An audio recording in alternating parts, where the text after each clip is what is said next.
Welcome back to Brick by Brick. Today we're going to be going through 100 Lego sets that are retiring soon. I'll be giving you my advice on whether or not I'd recommend investing in them. So we'll get started off with this first set right here. This is the, we'll do these by theme. So these are Lego Avatar sets. We've got a couple options here. Most of them are a little too pricey, I think, to be good Lego investments, but it's very possible. There's quite a few fans of the movie, and so it may end up performing well as an investment. I'm probably not going to put any money into it. I think it's a little risky, but if you are going to buy one, I'd probably recommend getting one of the less expensive ones, one of these two, just so you don't end up putting up too much money into it. But I do think that they might go up in value by a decent margin. Some will probably do better than others. Then we get to the DC Comics superhero set. So this is the Batmobile Tumbler. This set retails for $270. Should be retiring soon. I'm guessing it will be retiring around the end of the year. Let's go and check. That's generally about when they retire. Yep, so it should be retiring in a couple months here. So this is from the Batman trilogy, and I think this could be a good investment. It features a pretty iconic build from the Batman movies, from the Dark Knight trilogy, and it's definitely more of a display piece meant for more adult fans of Lego. They're going to be willing to pay that extra premium for the set when it eventually retires. Then we get to the Batcave Shadow Box set. So this one is a little more recent. It came out in 2023, and it retails for $400. This could be a good investment. I generally don't put too much money into the Lego superhero sets. They generally don't end up doing quite as well as, say, a Lego Star Wars set or a Harry Potter set. I generally try to stick with primarily Lego Star Wars, but there have been some great investments in the Lego superheroes line of sets, so I think that it's possible this could be one of them.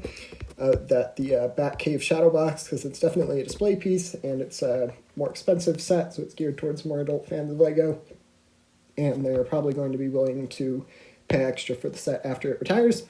Then we get to some Disney sets here. We have the Peter Pan and Wendy Storybook Adventure, as well as the Little Mermaid Storybook. I probably wouldn't recommend investing in either of these. It's possible they do well, but they seem a little risky to me. They are definitely more for the playing side of Lego, so probably not going to be the best investment. I'm not going to be investing in them.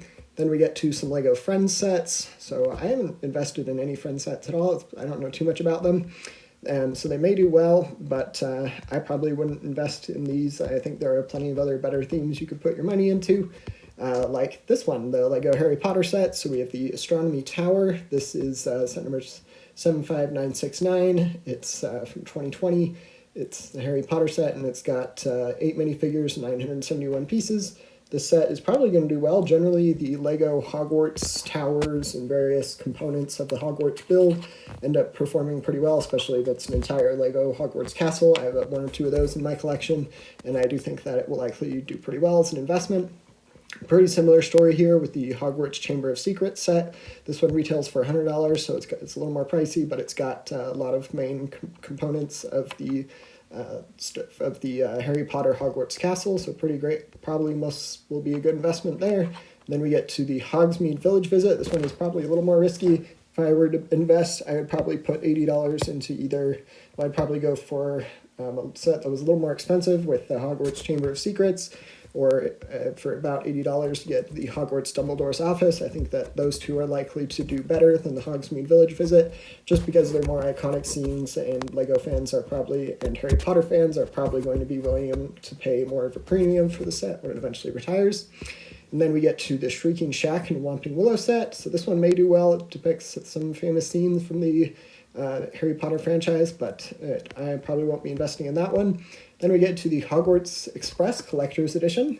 So I have one of the versions of the Hogwarts Express in my collection. It has not performed as well as I'd hoped. The previous version before that, I think this is the third version if I remember correctly. There may be more, but generally they do pretty well, so I was a little surprised that the one I bought didn't end up doing so well. But I do think that because this one is more of a collector's edition set, well, it's literally a collector's edition set, and it's definitely got a higher price point, that this set is probably going to end up doing pretty well as a Lego investment. Then we get to the Hogwarts Room of Requirement. So this is another Harry Potter set, retails for $50. Could do well. And then we get to the Quidditch Trunk. These little Quidditch builds generally end up performing pretty well, so it could be a good investment there.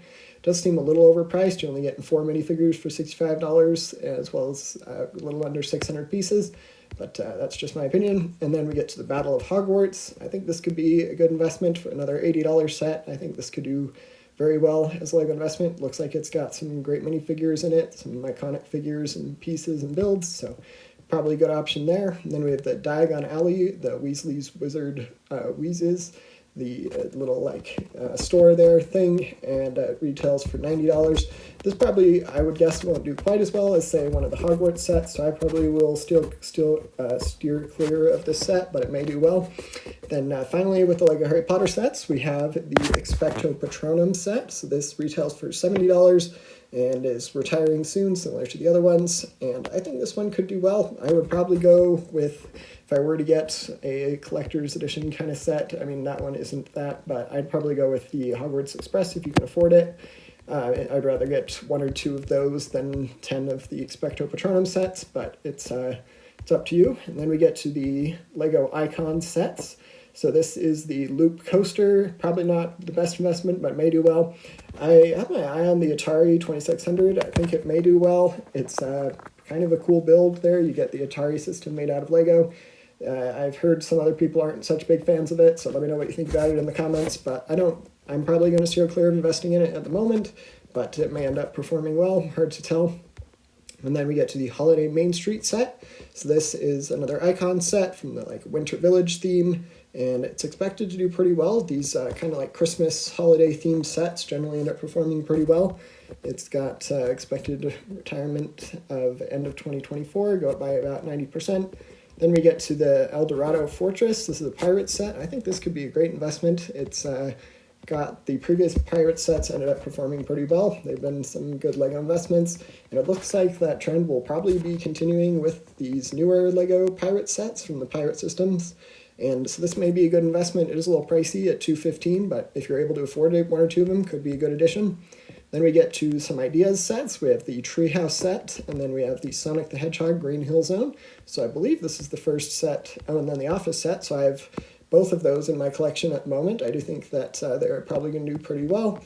This set, the Office one, there is expected to retire, or they're both expected to retire by the end of 2024. It looks like they predict the Sonic the Hedgehog set will end up doing a little bit better as a LEGO investment, but I do think they will both probably end up performing pretty well.